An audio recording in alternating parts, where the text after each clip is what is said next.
Hey guys, tonight we begin with something a little darker. Time of plagues, punishments, and pottage. We're diving into what life was really like during the Middle Ages. Forget the castles and chivalry. Hollywood sold you the truth. You probably wouldn't last a single day, so before you get comfortable, take a moment to like the video and subscribe. But only if you genuinely enjoy what I do here, and let me know in the comments where you're tuning in from and what time it is for you. It's always fascinating to see who's joining us from around the world. Now dim the lights, maybe turn on a fan for that soft background hum, and let's ease into tonight's journey together. Medieval misadventures. 1325 awakening. Tuck yourself in, dim the lights, and let a gentle breeze, or maybe your fan, carry you back to 1325. Welcome to tonight's tale, a wild romp through medieval Europe where survival's a comedy and every day is a messy epic. Picture a cozy blanket, no fleas included, and whisper where you're listening from and the hour. Let's stumble into a world where mornings are loud, beds are lumpy, and life's a glorious, smelly struggle. Congratulations, you just blinked awake in 1325. The good news, you're breathing. The bad news, so are the fleas, and they've claimed your skin as their kingdom. Your bed's a half-rotted straw mattress, stuffed with bugs and hay that reeks like a barn floor, because it was 3 months ago. No memory foam, no pillows, and definitely no Egyptian cotton. Just a wool blanket unwashed since last winter, now heavy as a small ox from grime. You stir as the church bell clangs like a drunk monk with a hammer, the medieval alarm clock with zero mercy. Your home's a wooden hut, one room, no windows, with a charming open-plan vibe where family, livestock, and uninvited insects cohabitate. The smell? A fragrant orchestra of stale beer, human sweat, goat funk, and something you hope isn't mold, but deep down, you know it is. Scented candles? Not invented. Even if they were, they'd melt into your dirt floor. You stretch, and ouch, 22 years old, yet your joints creak like an ancient door, your knees rattling like a peasant's rock pouch. Getting up's a dice roll. The floor's either soggy from last night's roof leak or crusted with your neighbor's chicken's latest masterpiece. Bare feet, part of the ecosystem now. Privacy? A myth.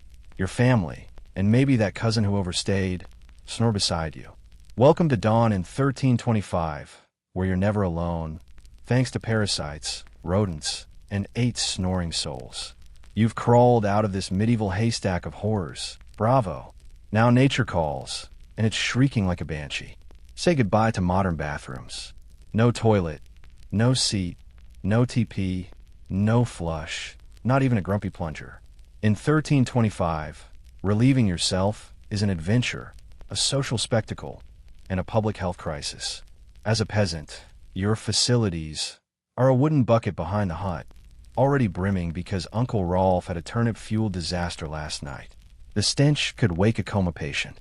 You hold your breath, do the deed, and, brace yourself, toss it into the street. Yes, the street. Shout gargle, Old French for duck. But good luck, nobody dodges. Medieval streets are open sewers, a delightful stream of waste, dung, and mystery, goo you'd rather not sniff. Fancy a town latrine? Lucky you.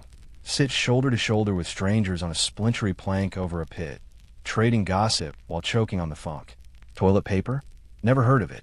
Grab straw, leaves, a rag, or, posh move, a wool scrap. Sometimes, nothing at all, which explains why handshakes were rare.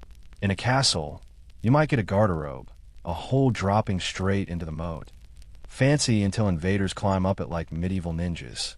Whether farmer or baron, toileting's a cold, public, risky ordeal. Slip on a whetstone, and you're face planting in humanity's leftovers. And you haven't even brushed your teeth yet. Stay tuned. You've survived the bucket gauntlet. Hero status unlocked. Time for breakfast, right? Wrong. This is medieval Europe. Nothing's comforting. No eggs Benedict, no coffee, no avocado toast. You squat by a smoky fire with a wooden bowl of pottage, a gloopy sludge scraped from a muddy boot. It's grains, roots, maybe beans, simmering for days, weeks, in a pot older than your grandma. New ingredients, just dumped on top. It's less a meal, more a dare. Alongside, a hunk of bread so hard it could shield you from arrows.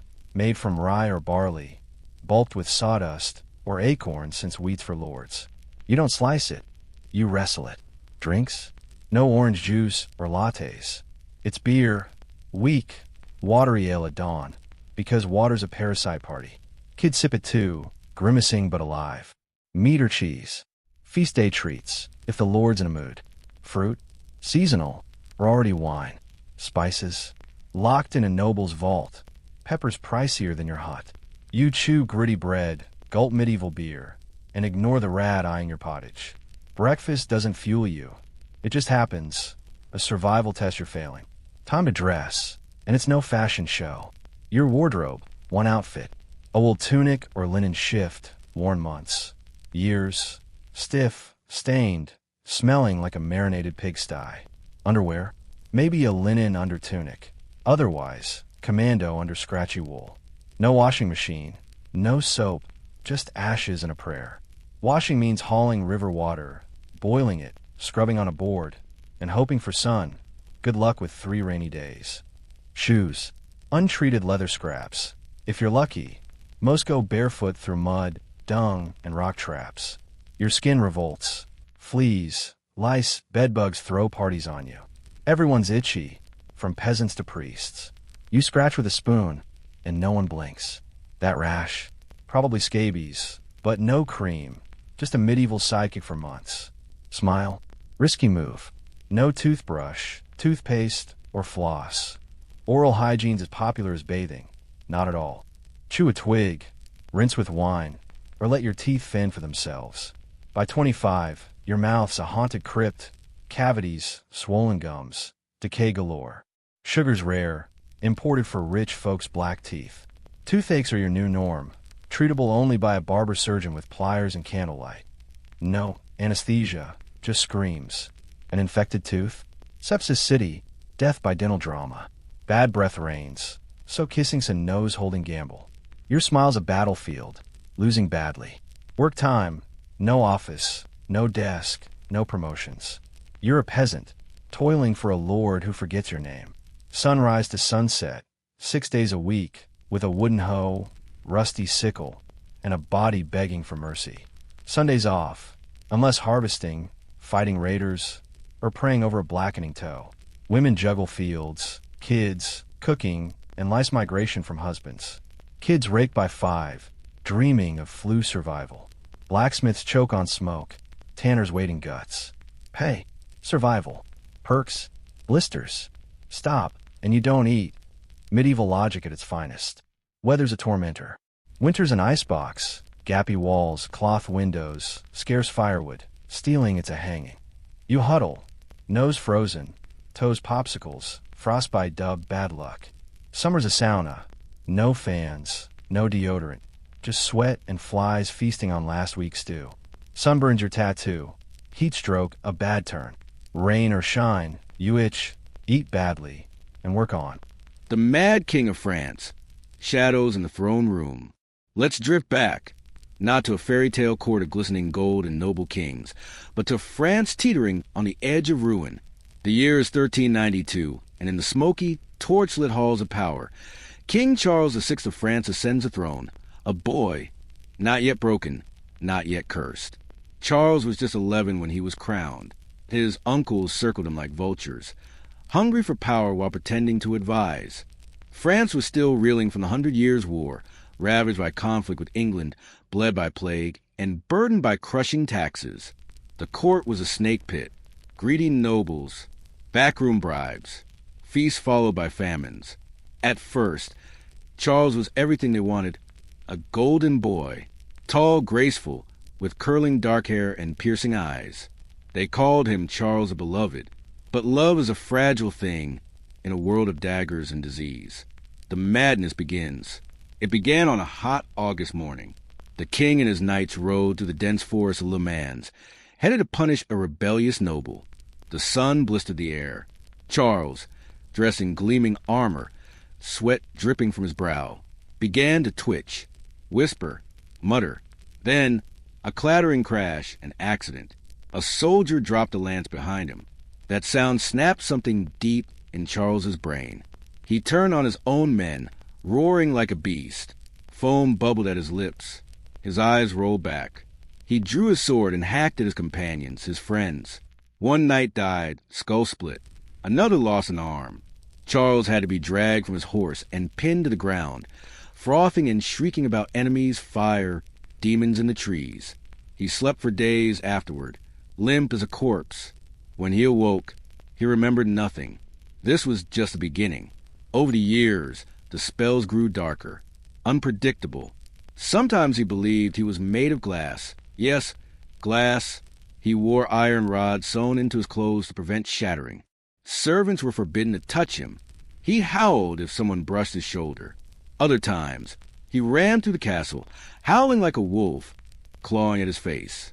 Once, he forgot his own name, forgot he was king, asked servants who he was. And sometimes, he forgot his wife and children altogether. The dance of death.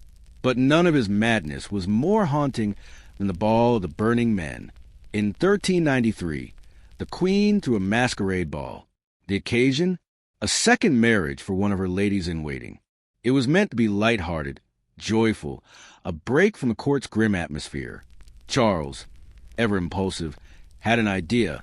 He and his friends would dress as wild men, mythical creatures covered in shaggy fur. They'd dance, shriek, and frighten the guests as part of the entertainment. Their costumes were made of flax soaked in pitch, extremely flammable. They danced in the flickering candlelight, hooting and cavorting like devils, until one guest, the king's own brother, lifted a torch too high.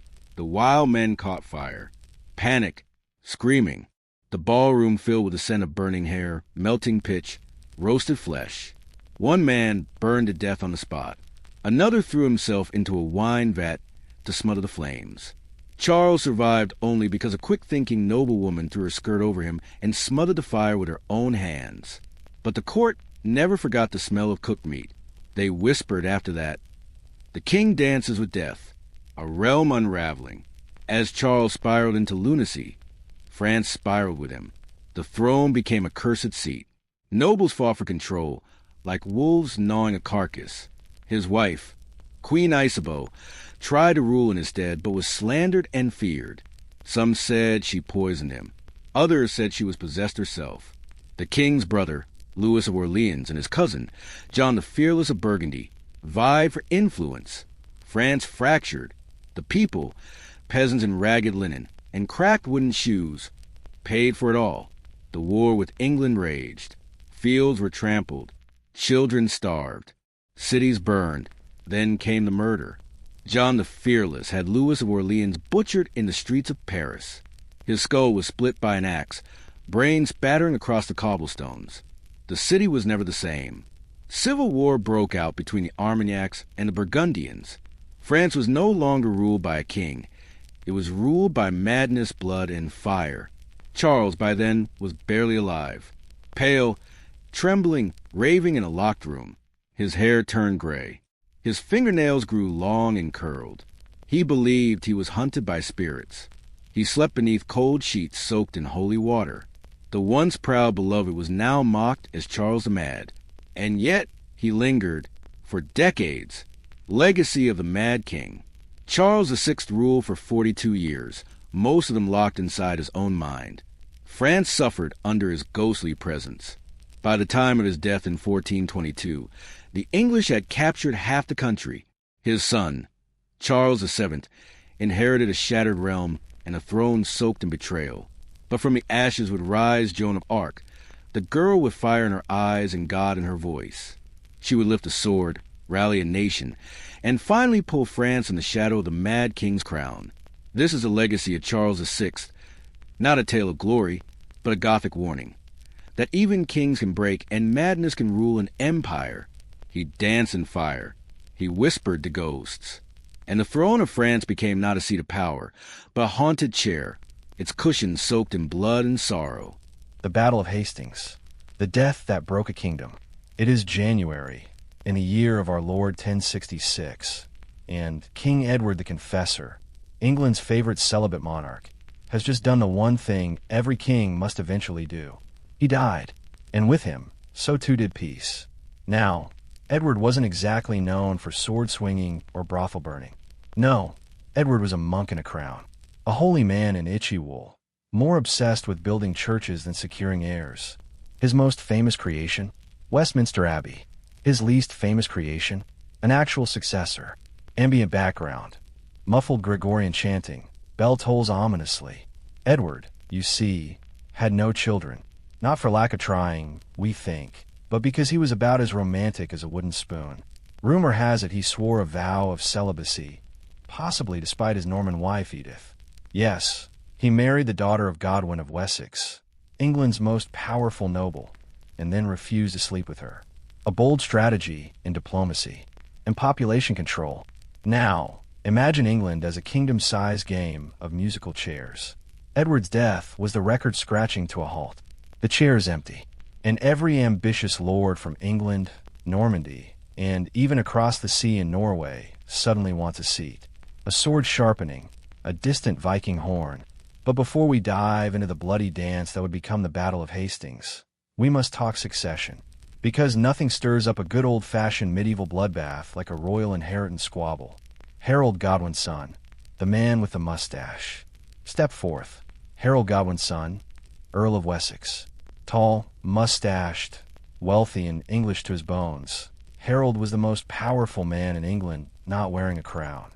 Until suddenly he was. With Edward barely cold, Harold hustled over to Westminster and, faster than you can say divine right, had himself crowned king. Dramatic swelling music, choir chants, deus vult, sarcastically. Now, the coronation was a rushed affair. Think, church smoke, chanting monks, and a bishop with trembling hands smearing holy oil on Harold's forehead like a wet cat. Outside, Londoners cheered. England had a new king, and he had a strong chin and an iron will. There was just one problem. Well, two. One wore chainmail and lived in Normandy. The other wore furs and sailed longships from Norway. William of Normandy, the bastard with a claim. Now meet William, Duke of Normandy, known affectionately, or not, as William the Bastard, a title earned by his illegitimacy and his tendency to set people on fire. William wasn't just some angry French guy with a sword. He was a master manipulator, charismatic, brutal, clever, and absolutely livid. You see, William claimed that King Edward had once promised him the throne.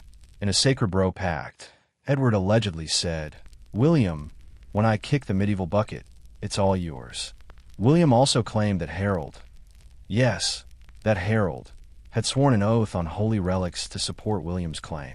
And breaking an oath in 1066 wasn't just bad manners.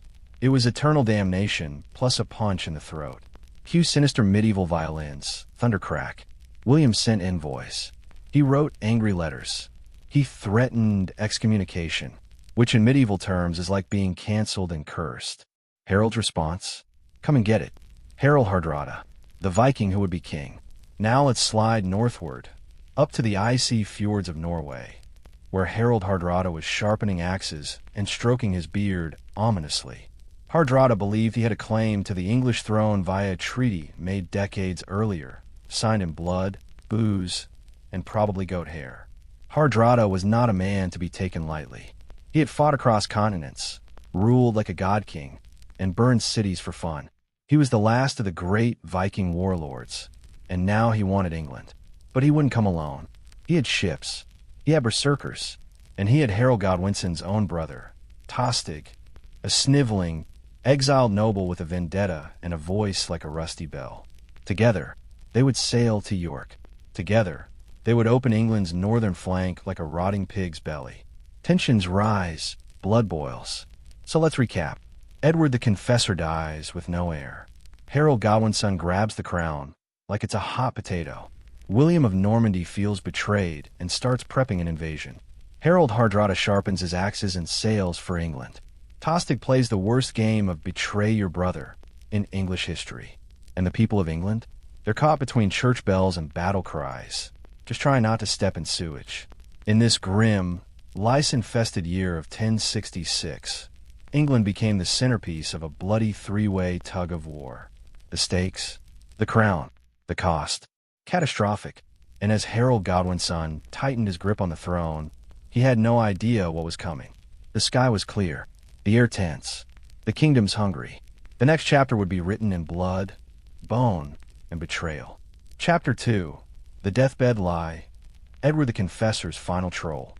The scene opens not with swords clashing or arrows flying, but with a frail king wheezing into a musty pillow while England tiptoes on the edge of chaos. January 5th, 1066. Westminster Palace. Edward the Confessor is dying, and not nobly.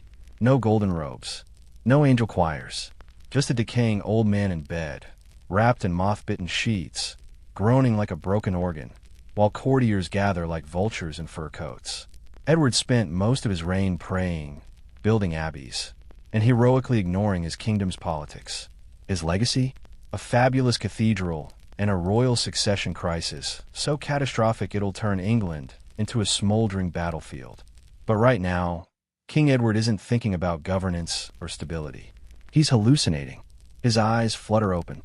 He stares at the ceiling, then mumbles something incoherent about saints and light, and, most importantly, who should wear the crown next.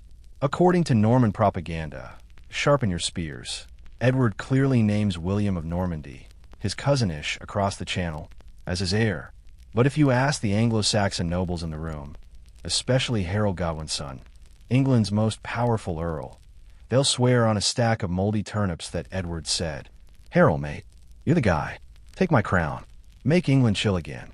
Convenient. Harold, possibly nudging the king's shoulder while no one's looking, doesn't wait for a witness statement. He nods solemnly, eyes glistening, probably trying not to look like he's already designing his coronation robes in his head. By the time the priest finishes mumbling last rites in a room that smells like incense, sweat, and slow-rotting royalty, Edward is dead, and the throne of England is up for grabs again. Harold's speedrun to kingship. The very next morning, yes, the very next, the Anglo-Saxon nobles are all gathered in Westminster Abbey. Nobody's wasting time. They didn't even finish sweeping Edward's deathbed drool off the sheets before moving on to the next big thing, crowning Harold Godwin's son.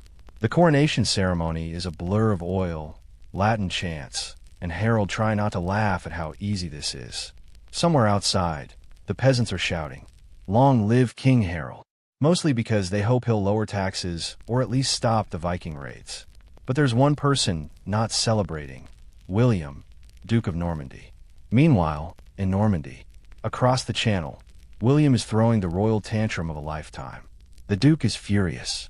He's pacing around his stone fortress like a lion with hemorrhoids, screaming at his advisors. "He promised me the throne. That floppy old prayer monk swore it on the bones of saints." And he might be right. A few years back, Harold had visited Normandy, washed up on the coast during a shipwreck, and there, he may or may not have sworn to support William's claim to the English throne. Of course, Harold claims it was under duress. Something like, "Oh sure, I'll support you. Now please stop pointing that sword at my family, and let me go home." William doesn't care. To him, Harold is a traitor and usurper, a sneaky little eel of a man who broke a sacred oath. And that means one thing: we ride to war. But first, he needs an excuse that the church will bless. He can't just invade England. He needs papal approval. So William sends messengers to Rome, gets the Pope on his side, likely by promising gold and maybe a relic or two, and boom, he's got a holy banner. Now it's not war. It's a crusade against treachery, prepping the Norman invasion. William gets to work building a massive fleet. Hundreds of ships, forged in a flurry of hammering, chopping, and cursing in Norman shipyards. It's chaos. Axes fly, ropes snap, and every carpenter insists they're underpaid. But slowly, a navy forms. At the same time, he gathers troops, knights in rusting mail, angry peasants with pitchforks, and mercenaries who will fight anyone for a moldy loaf and a handful of copper. William's forces are a mixed bag of glory hunters, land-hungry thugs, and devout killers ready to slay for God, gold, and gossip. And while he waits for favorable winds, William sharpens his plan and his axe. Trouble from the north. Back in England, Harold barely has time to enjoy his crown before he gets a lovely bit of news. Sire, your brother, Tostig, has teamed up with a Norwegian king, and they're invading the north. Enter Harald Hardrada, King of Norway, a warbeard of a man who believes he has a claim to England's throne because of an ancient, half-forgotten deal between Vikings. He's 50 years old, but fights like he's on fire, and he loves nothing more than burning villages and skewering Saxons. He and Tostig land in Yorkshire, and the skies darken with ravens. Harold has to act. He sprints north with his army. Weeks of forced marching, barely any sleep, feet blistered, soldiers vomiting from spoiled ale. But he catches the Norwegians by surprise at Stamford Bridge. There, on a September morning, the fields run slick with blood. Harold wins, but at a cost. His army is tired, wounded, and several toes lighter. And just as the battle ends, word comes. The Normans have landed. Chapter 3. The Bastard King and the Pope's War Toy. The scene. The Norman court, Rouen, early 1066. Picture it. Candlelight flickering across cold stone walls. The scent of roasted swan and burning tallow thick in the air. Duke William of Normandy, future conqueror, illegitimate son of a tanner's daughter and a horny duke, famously called William the Bastard, stands before his court, veins bulging, eyes alight with ambition and rage. Why rage? Because Harold Godwin's son, that slick-haired Anglo-Saxon aristocrat across the Channel, had promised William the crown of England, sworn it on a chest of saints' bones, no less, and then, wouldn't you know it, nicked the throne for himself the moment Edward the Confessor's cold corpse was wrapped in a sheet. And so William, a man who made war as naturally as others breathe, declares, "I shall take what is mine with fire and steel." But this isn't just a bar fight over a broken promise. No.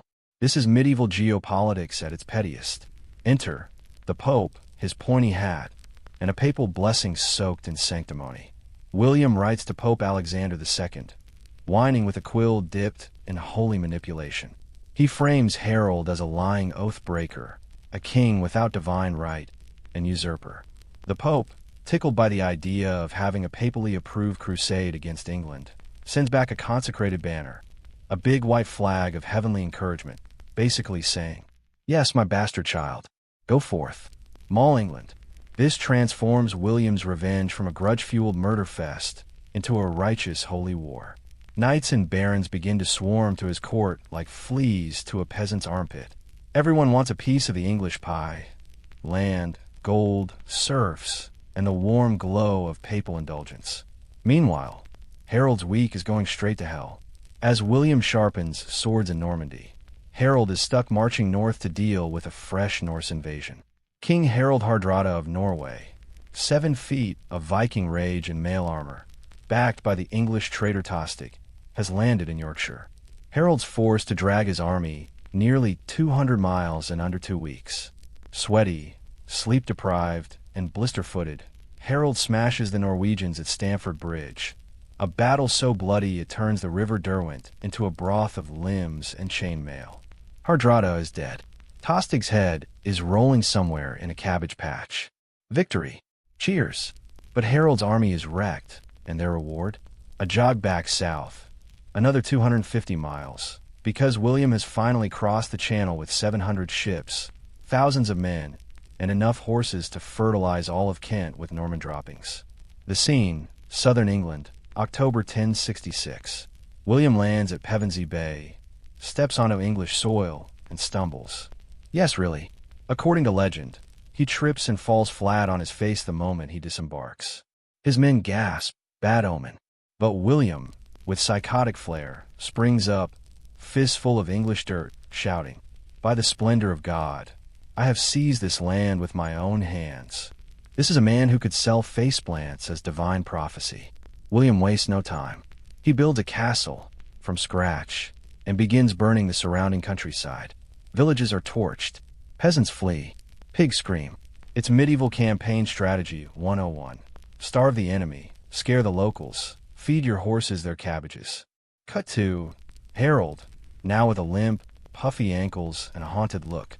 He's rushed south again, dragging what's left of his army to intercept the Normans at Senlac Hill, near Hastings. His troops are tired, wounded, and pissed. But they still form a wall of shields, a bristling, snarling hedge of spears and Anglo-Saxon fury. And so it begins. The armies face each other under an October sky. On one side, William the Bastard, armored like a church bell, astride a warhorse that smells like rage and oats. On the other, Harold Godwin's son, crowned king, flanked by housecarls who have walked more than any living man should, each one ready to die for a land that smells like mud, blood, and betrayal. Drums beat, priests pray, horses snort, archers lick their fingers. The wind howls, as if history itself holds its breath. Next up, Chapter 4, The Blood-Slick Hill of Hastings.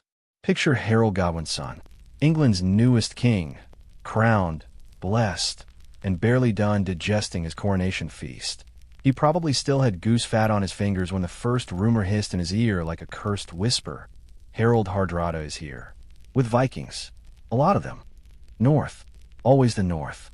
This wasn't just some angry Norwegian fishing party. This was Harold Hardrada, 51 years old, scarred, storm-hardened, and so Viking it hurt. A man whose childhood bedtime stories were sagas where the bedtime part was optional, but the blood part was mandatory. He wasn't coming to talk. He wanted that shiny English crown, and he brought at least 10,000 howling berserkers to make his case with axes. And thus, Harold Godwinson's head exploded. Not literally, that would come later, but metaphorically, from the sheer medieval stress of it all. The forced march, when feet betray. Let's talk geography, shall we? From London to Yorkshire, nearly 200 miles. But this wasn't a scenic hike with granola bars and hiking boots. This was Harold, in chainmail, dragging a weary army in the muck and piss of England's late September rains, pushing them to run what should have taken 2 weeks, in just 4 days. Imagine your calves screaming, your thighs trembling, your medieval shoes, aka glorified sacks, disintegrating. Feet bled, men puked, horses died, and Harold, he barked them on. Every mile closer to York was a gamble with morale, but Harold needed to surprise the Vikings before they set up a proper death festival. And somehow, he pulled it off. The Battle of Stamford Bridge, Viking blood and Saxon steel. September 25th, 1066, Stamford Bridge. Picture the Norwegians lounging by the river, shirts off, sunbathing with their helmets by their sides. It was meant to be peace talks, or at least a hostage handoff. Instead, they looked up and saw 15,000 howling Saxons charging like hell itself had been uncorked. Chaos. Real, bowel-loosening chaos. Hardrada barely had time to buckle his belt before his berserkers were trampled. One lone Norseman, anonymous hero or drunken idiot, held the bridge with just an axe, slaughtering any Saxon who dared cross. Legend says he felled over 40 men before being skewered from beneath the planks. That's the kind of medieval overkill that makes for an epic funeral song. Harold Hardrada, warrior legend, caught an arrow in the throat and died with his sword still in hand. Tostig, Harold's own brother turned traitor, was chopped down soon after. In one day, the Norse dream of conquering England bled out into the grass. Harold's hollow victory. Victory? Sure, but not the kind you celebrate. Harold had lost half his army. The survivors were bruised, exhausted, starving, and pissed. They wanted baths. They got a message instead. A messenger, filthy and panicked, galloped up the blood-slick fields with the news that made Harold's stomach twist harder than a monk in confession. Duke William of Normandy has landed. Not up north. Not a few weeks from now. Now, on England's southern coast. William had crossed the Channel, unloaded a full invasion force, and already built a fort out of wood and spite. He wasn't here for tea. He wanted the crown, and he wasn't alone. Harold looked south, then at his shattered army, then south again, and he cursed, loudly. The year is still 1066, but it might as well be the 10th year of a particularly vengeful Norse curse.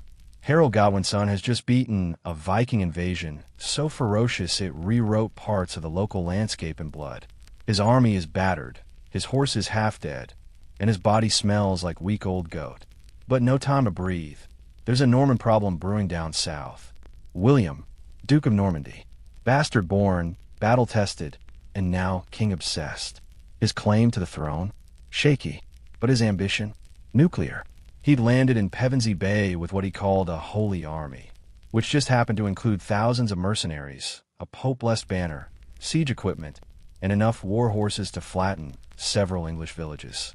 This was not a man planning to negotiate. Meanwhile, Harold had decisions to make, and they were all bad. The dash to Hastings, March 2nd, medieval boogaloo. After Stamford Bridge, Harold could have waited, regrouped, rested, but no. Pride, urgency, and perhaps a dash of desperation pushed him to march again. This time, down south. Another 200 miles. Another screaming, mud-caked marathon through England's gut. This wasn't strategy. This was medieval madness. His army, held together with grit and bandages, made it, but barely. By the time they reached the hills near Hastings, they were running on stubbornness and boiled turnips. What Harold didn't know, William had been waiting, preparing, choosing the battlefield. Hastings wasn't just a name. It was a trap. October 14th, 1066. Hastings, the dawn of doom. Picture a cold, gray morning. Mist creeping over Senlac Hill like some cautious ghost. The Saxons arrive first and take the high ground, a ridge surrounded by woods and swamps. It's the only gift fate gave them. They plant their shields in the earth, forming the legendary shield wall, a fortress of flesh and iron. Their infantry, mostly, farmers with axes, retainers with swords, no cavalry, no archers, just bodies, blades, and prayers. Then come the Normans. Down below, in full war regalia, knights with polished armor, cavalry trained for terror, archers lined like teeth, a trilingual, bloodthirsty horde, Bretons, Flemish, French, all bickering in different dialects but united in one goal: kill Harold. William orders a chant. Drums beat, horns wail, and then the arrows fly. The battle begins. Arrows, horses, and screams. The sky turns black with Norman arrows. But the Saxons, tucked behind their shield wall, weather it like a stone in the rain. They don't break. They don't budge. So William sends in the cavalry. The Norman knights charge up the hill like thunder on hooves, screaming in French, slashing and stabbing. And they hit the Saxon wall like waves hitting a cliff. And it works about as well. The Saxons hold. Spears jab through chainmail. Horses rear and tumble down the slope. Norman knights are trampled, stuck, and butchered. Chaos. William's center begins to falter. Rumors fly. The Duke is dead. And William, furious and very much alive, rips off his helmet, rides in front of his troops, and bellows, "Look at me, you cowards." The line steadies. William rallies them with sheer gall and rage. The fake retreat, the birth of psychological warfare. Then, something strange happens. The Normans retreat, but slowly, purposefully. The Saxons, thinking they've won, chase them. They abandon the safety of the shield wall to pursue. And William turns around. It's a trap. Norman knights wheel around and slaughter the overzealous Saxons. Ambushes, flanking strikes, screaming horses. It happens again and again. Harold sees his shield wall thinning, cracking. He commands reinforcements, but every order costs him ground. The final hours, death of a king. Afternoon bleeds into evening. The field is a butcher's banquet. Bodies lie in heaps. The air is thick with blood and smoke. Then comes the final act. William unleashes his archers again, but this time, they aim high, arcing over the shield wall. One arrow, anonymous, indifferent, flies like fate itself and lands in Harold's eye. The king reels, staggers. Some say he pulled it out and kept fighting. Some say he collapsed immediately. Either way, Norman knights surge through the broken shield wall and finish him. Chopped, slashed, beheaded. Harold Godwin's son, last Anglo-Saxon king of England, dies in a mud trench, surrounded by corpses, his crown shattered like his body. Aftermath, the Norman nightfall. The battle is won. William stands victorious, smeared in blood, breathing like a dragon. But he isn't crowned yet. The English resistance will stagger on, but without Harold, it's a rudderless ship in a storm. On Christmas Day, William is crowned King of England. The ceremony is so tense that when the crowd outside cheers, Norman guards inside panic and start killing people in the church. At the coronation, that's how deep the fear ran. So, it's Christmas, 1066. Snow drifting over London like ash. Inside Westminster Abbey, William of Normandy stands surrounded by English nobles, Norman knights, wary priests, and the ghost of Harold Godwinson's still-warm crown. He's being crowned king at long last. But this is no cozy Yuletide ceremony. When the crowd outside cheers for their new monarch, Norman guards, already on edge from weeks of English resistance and whispers of revolt, hear the noise and assume rebellion. Their reaction: kill everyone. Swords are drawn. Fires are lit. Blood spatters the holy walls of Westminster. William is crowned King of England in a cathedral full of screaming and smoke. Welcome to the Norman regime. Conquest doesn't stop at a crown. You'd think William could rest now. He's king, right? Wrong. This is medieval England, not a fairy tale. The moment Harold fell at Hastings, William inherited not just a throne, but a powder keg. The English didn't just shrug and say, "Oh well, he won fair and square." No, the North hates him. The West ignores him. The South tolerates him only because his army is camped nearby. His rule is a castle built on quicksand. So what does William do? He burns. He builds. He brutalizes. The harrying of the North. Fire is policy. Let's set the scene. 1069. Yorkshire. The North still clings to the old Anglo-Saxon order like a dying man clutching a sword hilt. Local nobles rally resistance, even allying with Danes. Yes, another invasion, who sail in hoping to carve out their own slice. William snaps, and he doesn't send emissaries. He sends fire. He orders what historians now call the harrying of the North. But make no mistake, this was less a military operation and more a scorched earth genocide. Entire villages are razed, fields salted, livestock slaughtered, wells poisoned, crops burned, survivors, peasants, children, starved by the tens of thousands. Some eat bark, some eat the dead. This is famine by royal decree. Why? To break the back of rebellion. To make an example. To scream in the language of blood. Never defy me again. It works. By the time the smoke clears, northern England is a ghost kingdom. Castles, fortresses of fear. William doesn't just punish, he plans. He seeds England with castles. Hundreds of them. Towering monuments to Norman control, sprouting like tumors across the landscape. These aren't decorative. They're psychological warfare in stone. Wherever a castle rises, so does Norman law, Norman lords, and Norman arrogance.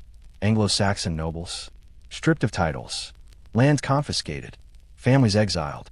If you had wealth and weren't killed at Hastings, you probably lost it by breakfast. By 1086, only 2 English lords still owned significant land. 2 out of thousands. William doesn't share power. He replaces it. The Doomsday Book, William's paranoid flex. But William isn't just a warrior. He's an administrator with trust issues. In 1085, fearing rebellion, Viking raids, or just plain curiosity, he sends out inspectors, armed, humorless, meticulous, to document every inch of his kingdom. What they produce is the Doomsday Book, the most terrifying spreadsheet in history. It lists every cow, pig, plow, servant, and widow in England. How much land? Who owns it? What it's worth? What taxes are owed? There's no escape. People call it the Book of Judgment because when the king comes asking, there is no appeal. Language, law, and losing England. The Norman conquest doesn't just reshape who rules, it rewires the culture. Suddenly, the court speaks French. The church speaks Latin. The peasants still speak Old English, but they're now third-class citizens in their own country. Even the legal system changes. You don't get witan councils anymore. You get feudal overlords and trial by combat. Your rights depend on your proximity to a Norman sword. Architecture transforms. Cathedrals become taller, colder, grander. English food changes. Fashion changes. Even names change. Elfred becomes Alfred. Godwin becomes Geoffrey. Leofric becomes Lionel. Over the next generation, a whole people vanish from power. Their traditions overwritten like a monastery scroll repurposed for Norman taxes. William's final years, death of a conqueror. By 1087, William is old, fat, and hated by many, but still terrifying. He dies in Normandy after falling off his horse during a siege. The impact ruptures his guts. He rots for days. His corpse bloats so badly that when they try to shove it into a too small stone sarcophagus, it explodes. Yes, the king's funeral ends with a literal royal detonation. His attendants flee the cathedral, gagging.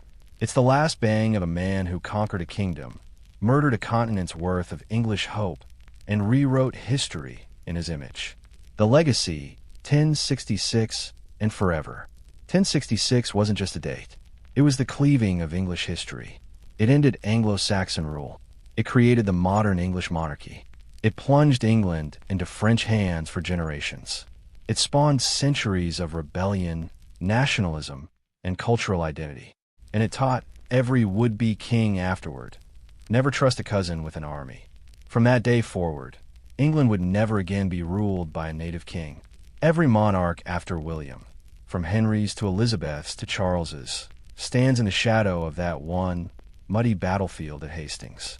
And all of it, every betrayal, every arrow, every crown cracked on a corpse's brow, began with one king dying and 3 men claiming the throne. History is a battlefield, and Hastings was where it all bled together. Eleanor of Aquitaine, born of blood and wine. Cue the medieval lute strumming out of tune, a distant goat bleating, and the soft squelch of muck under bare peasant feet. In the sweltering, bug-choked year of 1122, Eleanor was born in the sun-drenched Duchy of Aquitaine, not with a whimper, but with a howling shriek that echoed through the wine-soaked hills of southern France like a war trumpet.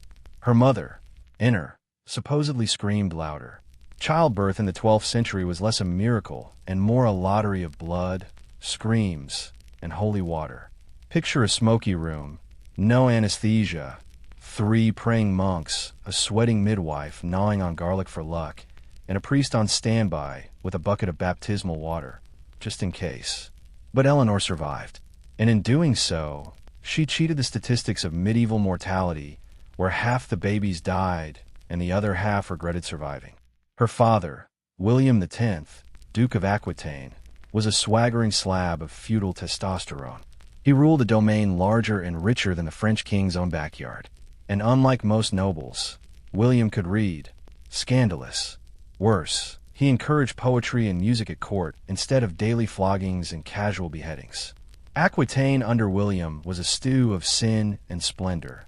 Troubadours belting love songs between fistfights, pig wrestling tournaments beside courtly poetry readings, and castle halls that reeked of rosemary, roasted boar, and fermented foot sweat. Young Eleanor wasn't just born into power, she was bred for it. She learned Latin with the same ease most children learn to spit. She could dance, ride, quote ancient texts, and humiliate older boys in debate before she was 10. Most medieval girls were trained to birth, pray, and die quietly. Eleanor learned to command. Chapter 2. The Queen of Bedchambers, Battles, and Bloody Politics. France, 1137. Eleanor of Aquitaine is now queen, but not of her choosing. Not really. She's married off, barely 15, to Louis VII, the shy, monkish heir to the French throne. The crown lands tremble, the nobles mumble, and the ink on her father's will has barely dried before she's packed up and sent north with the same enthusiasm as a goat at a winter feast. Picture it. Eleanor, fiery, cunning, clever as the devil and twice as charming, is now shackled to a man more suited for robes and rosaries than royal conquest. Louis, poor lamb, had been raised to be a bishop. He prayed more than he spoke and blushed at the sight of his own wife's ankles. His idea of romance, a pious silence. Her idea, poetry, politics, and plunging knives into the backs of anyone who underestimated her. Their first night together was less a royal union and more a tragic stage play. Louis, nervous as a virgin in a brothel, reportedly said his prayers longer than he did his duties. Eleanor, eyes rolling behind her veil, knew this marriage was not made in heaven, but rather hammered together by advisors with all the passion of moldy cheese. Still, the crown must sit on a queen, and so she wore it well, gilded robes, fur-lined hems, and a tongue sharper than a swordsman's blade. She dazzled the French court with her Aquitanian fashions, low-cut gowns, loose hair, a scandal, and troubadours playing songs that scandalized bishops and seduced knights. But war was coming, and not just between kingdoms. It brewed in the bedroom, too. The crusade from hell, 1147. Fast forward a decade. Eleanor's been queen for 10 years, and she's bored stiff. Louis, now king of France, is still pious, still awkward, and still can't look her in the eye when she talks about strategy or sex. So when Pope Eugenius III calls for a second crusade to save the Holy Land, Louis signs them up faster than a nun flinching at a fart. Eleanor, never one to miss an adventure or a power grab, insists on joining. And not as a baggage queen. No. She marches at the head of her own army, flanked by the boldest knights of Aquitaine. She rides in armor, a banner billowing behind her like a lioness on parade. Churchmen gasp, Louis squirms, and the soldiers cheer. But the crusade, oh dear reader, was a disaster. A glorious, muddy, flea-bitten disaster. They marched through Europe like a stumbling, stinking procession of plague-ridden pilgrims. The food rotted. The roads were bandit-infested. Water was disease soup. The sun beat down like the wrath of God, and half the army died before reaching Constantinople. Louis, ever the saint, fasted and prayed. Eleanor, she nearly mutinied. When they finally reached Antioch, things got hot, and not just from the climate. Eleanor reunited with her flamboyant uncle, Prince Raymond of Antioch, a charming, silk-robed schemer with a grin like sin itself. The two of them whispered in corners, plotted strategy over goblets of wine, and scandalized the French court by talking military politics instead of morality. Rumor spread. Was it just war they were discussing in those candlelit halls? Louis, ever jealous and red-faced, pulled Eleanor from the city like a monk dragging a drunk from a brothel. She spat fire. He sulked. Their marriage cracked like dry parchment. And as for the crusade, it failed. Spectacularly. God, it seemed, wasn't listening. Or maybe he was laughing. The Great Divorce, 1152. Back in France, the royal couple were done pretending. Eleanor loathed Louis's monkish ways. Louis detested Eleanor's fire. They hadn't touched each other in years, except maybe to toss a goblet or two. And they had produced only 2 daughters, disastrous, in a world that craved male heirs like bread in famine. Louis's advisors whispered, Eleanor's a serpent, a witch, a succubus wrapped in silk. The clergy groaned. She walks like Jezebel and talks like a heathen. The nobles? They respected her, but from a distance, like you respect a lion behind bars. So they divorced. Official reason? Consanguinity. They were too closely related. Conveniently. That hadn't mattered 15 years prior. But now it was gospel. And just like that, Eleanor walked out of the French court. Free. 30 years old. Still dazzling. Still dangerous. But she wasn't done yet. No. She was about to make history burn. The abduction, that wasn't. 2 months after her divorce, Eleanor nearly got kidnapped. Twice. By nobles who wanted her lands. And maybe her hand, but mostly her wealth. See, Eleanor was still Duchess of Aquitaine. And that meant power. Real power. Half of France by land. Gold. Armies. Castles. So when she sent word to Henry Plantagenet, an ambitious 19-year-old Duke of Normandy, future King of England, and a man 10 years her junior, Eleanor wasn't looking for love. She was looking for an empire. They married in secret. No church approval. No royal blessing. Just power, politics, and an enormous land grab. The French king? Furious. Eleanor had just handed over the richest duchy in France to his greatest rival. She didn't care. She was queen again, soon to be Queen of England. The Lion's Bride and the Devil's Match, 1152 to 1173. In the spring of 1152, the court of Aquitaine buzzed like a dung-smeared beehive.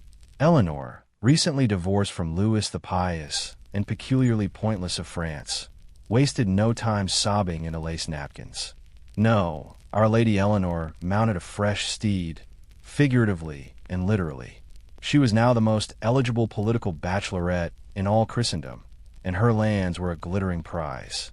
Every greasy duke and half-toothed count from the Pyrenees to Picardy began sharpening their marital daggers. But Eleanor, ever the vixen of political chess, had her eye on a different lion. Enter Henry Plantagenet, a bull-necked, ginger-haired, fire-tempered noble of Anjou, 10 years her junior, and already pacing like a caged beast to seize the English crown from the bloated fingers of King Stephen. Henry was not a man of poetry. He was a man of conquest, appetite, and an astonishing ability to sire children and invade people. A match made in medieval heaven, or, more accurately, in a room filled with tax scrolls, maps, and the scent of ambition. Only 8 weeks after her divorce was signed, still warm with the wax seal, Eleanor secretly married Henry. They didn't wait for pomp or papal permission. No, they galloped toward matrimony like 2 hounds after the same deer, swearing vows with sweaty urgency. And just like that, Aquitaine and Anjou were fused like blood and iron. When Henry took the English crown in 1154, Eleanor became queen again, this time of a realm that stretched from the Scottish border to the Pyrenees. She wasn't just consort, she was empress of the Western world. But power, like spoiled cheese, doesn't age well when shared. A queen and her crown of thorns. At first, Eleanor reveled in the spoils. She ruled her own duchy, birthed sons with alarming regularity, 8 children, including 5 sons, which in medieval odds is equivalent to winning the plague lottery, and inserted herself in state affairs like a lioness in a henhouse. Yet Henry's temper was more volatile than a barrel of French cider. He was a whirlwind of fury, known to chew straw like a mad ox and beat his head against walls when irritated. Unfortunately, Eleanor irritated him often by advising nobles, managing lands, and occasionally encouraging their sons to despise their father. And there was the matter of Rosamund Clifford, the fair mistress Henry kept tucked away in a tower like a perfumed secret. Eleanor, already the mother of his heirs and ruler of half his empire, was not amused. Medieval gossip-mongers whispered of poison, of Eleanor storming into Rosamund's love nest with a dagger and a goblet of hellfire. Truth or tale, the message was clear. Eleanor did not share. Not power, not affection, not even a chambermaid. The sons of anarchy. As the 1170s dawned, Eleanor's real crown, her children, began to rot at the stem. Henry the young king, eager and entitled, wanted more than parades and hollow ceremony. Richard, her favorite, was all blade and bravado. Geoffrey, the schemer, slithered like political quicksilver. And John, the youngest, had not yet become Lackland, but already showed signs of treachery and a penchant for tantrums. Eleanor, sensing her husband's waning affection and iron grip, began to plot. She whispered in the shadows of Poitiers and Aquitaine, stoking her sons' egos like a blacksmith bellows. By 1173, her boys, led by the young king, were in open rebellion against their father. This was no mere family feud. This was war. Sons against sire, mother against husband. France burned, England wept, and Eleanor, Queen of Queens, pulled the strings from her crimson-stitched throne. Henry, for all his rage and cunning, triumphed. The rebellion was crushed beneath iron boots and treacherous banners. And Eleanor, she was caught while fleeing in disguise, perhaps as a nun, perhaps as a milkmaid, depending on which drunken monk's chronicle you prefer. She was imprisoned, locked in stone towers and darkened keeps for 16 long years. No more velvet courts, no more diplomacy, no more scheming. Only the cold taste of betrayal and moldy bread. Chapter 4. The Queen in Chains, 1173 to 1189. Clink, clink. That was the music of Eleanor's days now. The slow, mechanical clinking of her own shackles and the echo of footsteps that were never hers.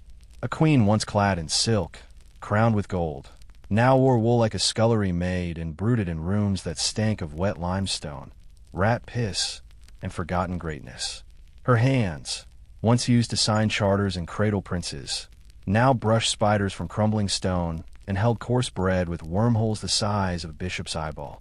Eleanor of Aquitaine, the most powerful woman in the Western world, was now simply the prisoner, held by her husband, King Henry II, as if she were no more than a rebellious servant who needed a long, hard think in the dark. And dark it was. Her imprisonment was not a straightforward dungeon in one lonely tower, but a series of roving confinements. Henry, paranoid as a fox in a butcher's pantry, shifted her from castle to castle, Salisbury, Winchester, Sarum, wherever he felt her tongue might cause the least trouble. She was not tortured in body, not flayed or beaten, but in mind. Oh, in mind she was skinned raw. Cloisters, spies, and rotting feasts. She was allowed books, religious ones, mostly, and sometimes even musicians. But they were chosen by Henry's agents, and every lute-stringed lullaby reeked of surveillance. Her food was rich, yet cold. Her bed large, yet drafty. Her guards were civil, yet watchful. It was a gilded cage, but a cage nonetheless. Visitors were rare. Her letters were read before she ever touched them. Her sons, those wild and treacherous colts, rode free while she rotted. Henry the young king, too cowardly to visit, died in 1183 of dysentery while looting churches to pay mercenaries. Geoffrey was crushed in a tournament like a cockroach under royal boots. Richard, her golden boy, remained abroad in Aquitaine, sharpening both sword and grudge. Only John, Henry's favorite and Eleanor's least favorite, came close. A squinting, greedy child-turned man who drooled over power and gold like a dog watching a roast. Eleanor could see what Henry didn't. John was the runt who'd chew through the kingdom like a maggot in a coffin. The long silence of a furious queen. 16 years. 16 long, tick-infested, rat-haunted, him-muffled, cloak-stiffening years. Eleanor did not beg. She did not break. She watched her enemies age. She prayed without piety, plotted without parchment, and listened with ears sharp as a church gargoyle. She remained dangerous, even in silence. There's a reason the guards were always doubled during storms. Fear that the thunder might carry her voice through walls. When messengers whispered of Henry's failing health, of his pustulant gout and sagging jowls, Eleanor allowed herself one private smile in the dark. The lion was dying, slowly but surely, and Richard was coming. The death of Henry and the rising of a lion heart. In 1189, Henry collapsed, riddled with ulcers and curses, abandoned by nearly all his children, and betrayed at last by the son he loved most, John. When he learned of John's treachery, Henry allegedly turned his face to the wall and muttered, "Now let everything go." He died not long after, and when his corpse was carried off, legend says blood trickled from his nose in Richard's presence, as if his very body accused his son of murder. Richard of Aquitaine, Richard the Lionheart, the warrior poet, the crusader king, rose to the throne. And the first act of his reign, he freed his mother. Eleanor, now 65 but sharp as frost, emerged from captivity like a dragon disturbed in its lair. She rode not home, but to London, to Westminster, to seize the reins of government, while Richard gallivanted off to the Holy Land to kill Saracens and write flowery war poems. The realm needed a regent, a spine, a sword hidden in velvet. It needed Eleanor. Eleanor reigns again. She was no longer the coquettish duchess, nor the fertile queen consort, nor the imprisoned rebel. She was now the ruling matriarch of an empire half the size of Europe. Gray-haired, battle-scarred, and cloaked in a mantle of iron dignity, she governed England while her son Crusade was captured and ransomed for a king's fortune. She negotiated treaties. She oversaw taxes. She quelled John's simmering ambitions like a cat drowning a kitten. And she did it all while mourning every man she had raised, married, or warred with. She was the widow of one king, the discarded wife of another, the mother of two more, one a lion, one a worm. And she had outlived them all. A war-torn Europe, smoldering castles on the horizon, parchment maps scattered like bones across a stone table. Eleanor of Aquitaine stands at the center, older, steelier, and more dangerous than ever before. Ah, but if you thought Eleanor's story was fading into a quiet twilight, think again. No rocking chairs or embroidery circles for this queen. As the 12th century wheezed toward its final act, Eleanor of Aquitaine, now a grandmotherly relic to some, was busy redefining her legend, not with soft sighs and lullabies, but with diplomacy, daggers, and dispatches written in blood and gold. It is 1190. Eleanor is well into her 60s, an age by medieval standards that ought to have seen her entombed, canonized, or at least decently forgotten. But our queen has reemerged from captivity leaner, meaner, and positively radiant with revenge. After 16 years of imprisonment by her beloved Henry II, her husband now blessedly dead and buried in a stone box somewhere in Chinon, Eleanor was finally free. And oh, how she used that freedom like a sharpened quill across the soft flesh of Europe. The crusade that broke the world. Her favorite son, Richard the Lionheart had flung himself off to the Holy Land like a war-mad swan, chasing glory, infidels, and, rumor had it, a bit of theatrical homoerotic bonding with fellow crusaders. While Richard played Crusader Barbie in Jerusalem, Eleanor managed the kingdom like a regal vulture, circling over England's diseased politics. She ruled from Winchester and Poitiers, dispatching orders with the finality of a headsman's axe. She traveled with a small army, flanked not by dainty ladies but by squires, messengers, and armed guards who knew how to ride hard and sleep with one eye open. And when her son was captured by Leopold of Austria, yes, that same brat Richard had once insulted during the crusade by tossing his banner into a ditch, Eleanor mobilized like a queen possessed. She begged. She threatened.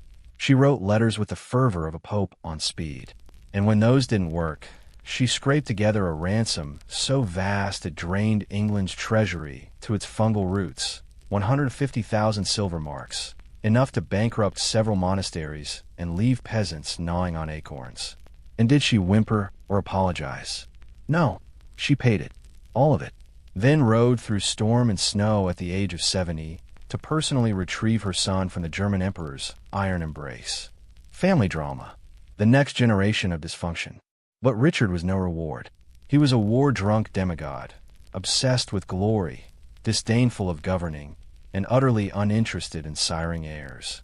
When he died in 1199 from an arrow wound gained while pettily besieging a minor castle in Limousin, because, of course, Eleanor buried her golden boy with stoic grace, then turned her gaze to the next son, John. Oh, John, the youngest, the runt, the weasel-faced inheritor of a kingdom neither prepared for nor particularly wanted. Eleanor had once doted on him. Now, she would spend her last decade propping up his sorry legacy like a crumbling puppet whose strings were chewed by rats. You see, John was what happened when a royal gene pool went stagnant and angry. Petty, paranoid, and as charismatic as a wet turnip. He inspired loyalty the way leeches inspire affection. His nickname, John Lackland, was prophetic. He lacked land, charm, heirs, spine, and a decent moral compass. But he was Eleanor's son, and she would back him with the full weight of Aquitaine's ancient honor. Kidnappings, sieges, and granny with a crossbow. In 1202, with John's claim to the throne in peril, Eleanor did what no 79-year-old widow ought to do. She threw herself into the fray again. When Arthur of Brittany, her grandson and rival claimant to the throne, laid siege to her stronghold in Mirbeau, Eleanor, surrounded and under attack, held out like a lioness in a burning thicket. John, for once, acted like a king and rode to her rescue, catching Arthur mid-siege in a stunning ambush. The young upstart was captured. Eleanor was saved. Mirbeau held, but it would be the last time fate smiled upon them. Arthur would vanish in a John's dungeon, most likely strangled or stabbed on John's drunken orders. The French, disgusted, declared war. John bled allies faster than hemophiliac in a rose garden. Eleanor, ever the diplomat, tried to soothe fraying tempers and broker uneasy truces, but the years were catching up. The final queen's descent. By 1204, Eleanor was near the end. She'd ruled as duchess, queen, empress, and regent. She had birthed 10 children, led armies, rewritten laws, and endured 2 husbands, one of whom had locked her away for nearly 2 decades.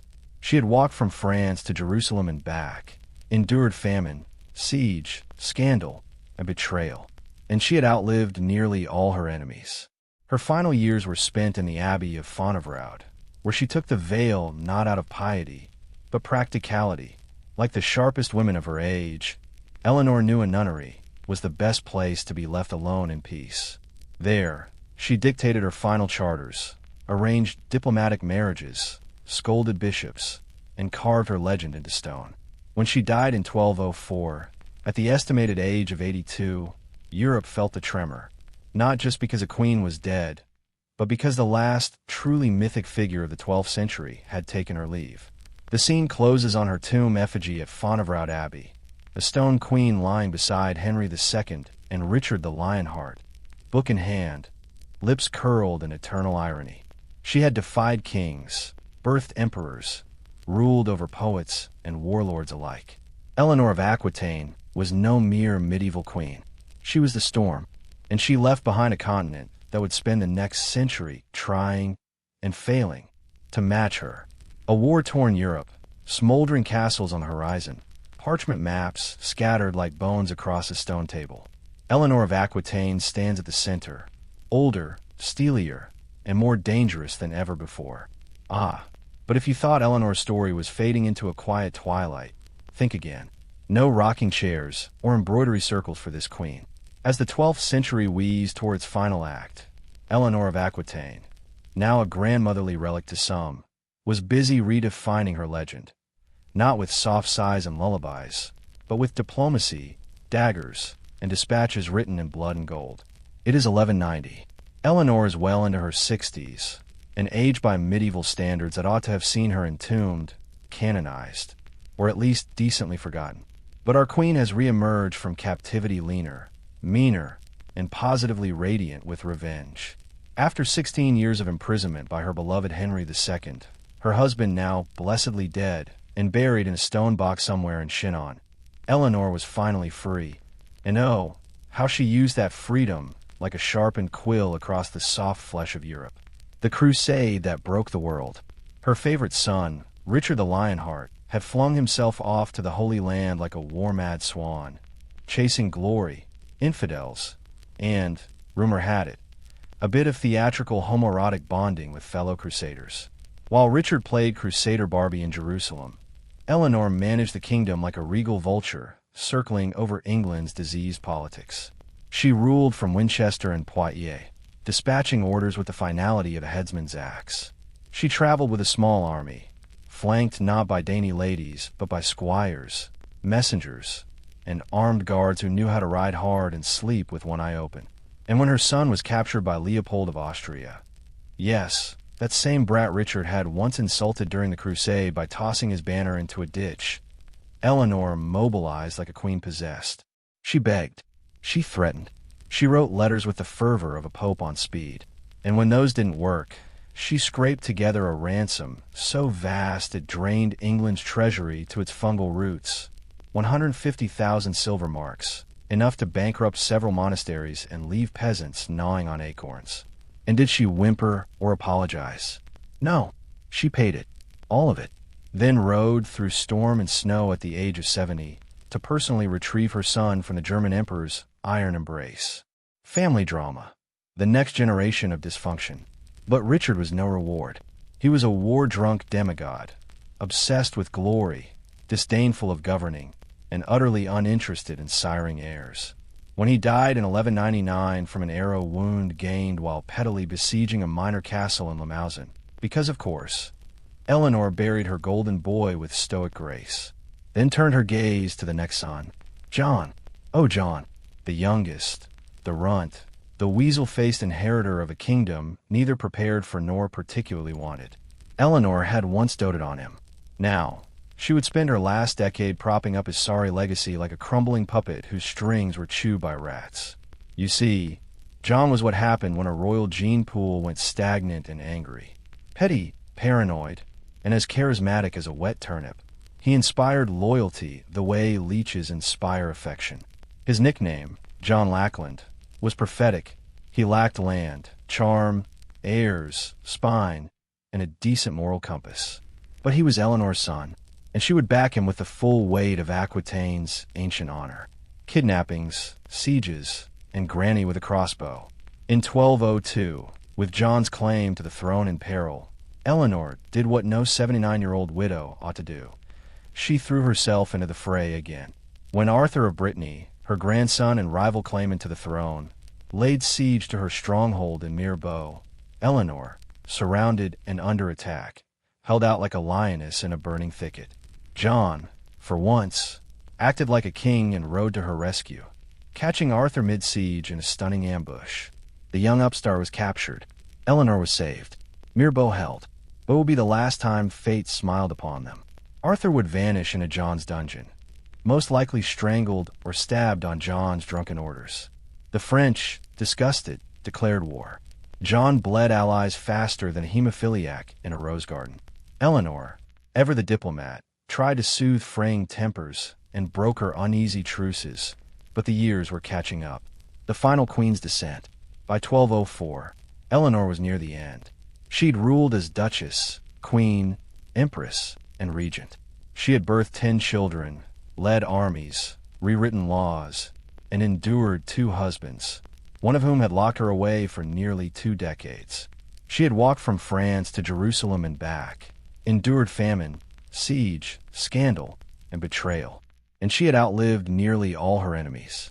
Her final years were spent in the Abbey of Fontevraud, where she took the veil not out of piety, but practicality. Like the sharpest women of her age, Eleanor knew a nunnery was the best place to be left alone in peace. There, she dictated her final charters, arranged diplomatic marriages, scolded bishops, and carved her legend into stone.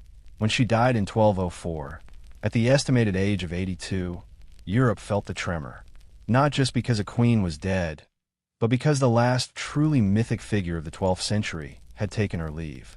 Scene closes on her tomb effigy at Fontevraud Abbey, a stone queen lying beside Henry II and Richard the Lionheart, book in hand, lips curled in eternal irony. She had defied kings, birthed emperors, ruled over poets and warlords alike. Eleanor of Aquitaine was no mere medieval queen. She was the storm, and she left behind a continent that would spend the next century trying and failing to match her. Shall we proceed directly into Chapter 6, Fontevraud and the Ghost of Empire? Excellent. Here is the beginning of Chapter 6, Fontevraud and the Ghost of Empire, continuing in the richly grotesque, humorous, and dramatic tone.